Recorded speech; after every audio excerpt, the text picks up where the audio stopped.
Erik ten Hag looks increasingly unlikely to still be Man Utd manager next season as Jason Wilcox gets to work. Jason Wilcox's first task as Manchester United technical director will reportedly involve conducting an audit on whether Erik ten Hag should remain the club's manager. Ten Hag's future is under increasing uncertainty after Sunday's FA Cup semi-final capitulation against Coventry City.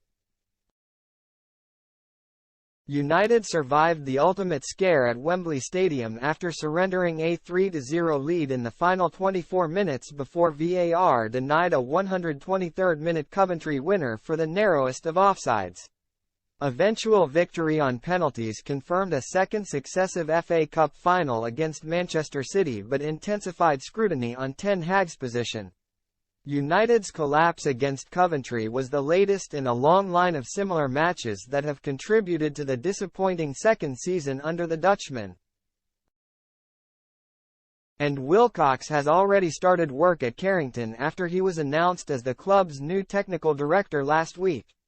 According to The Telegraph, United have requested a detailed assessment of Ten Hag's suitability, essentially placing him on trial until the end of the campaign.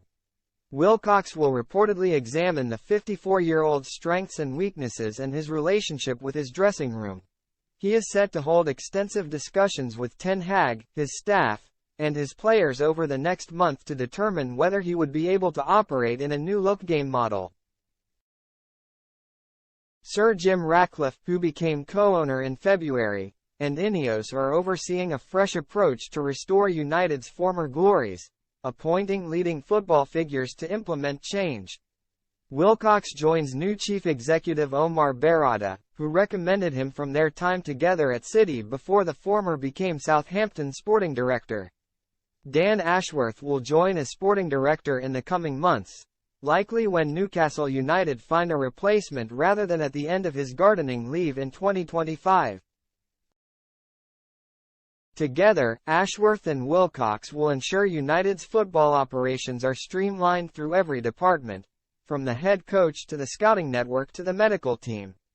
The report adds that part of Wilcox's audit will focus on whether United's problems this season have mainly been down to the club's torrid luck with injuries, as Ten Hag has repeatedly pointed towards.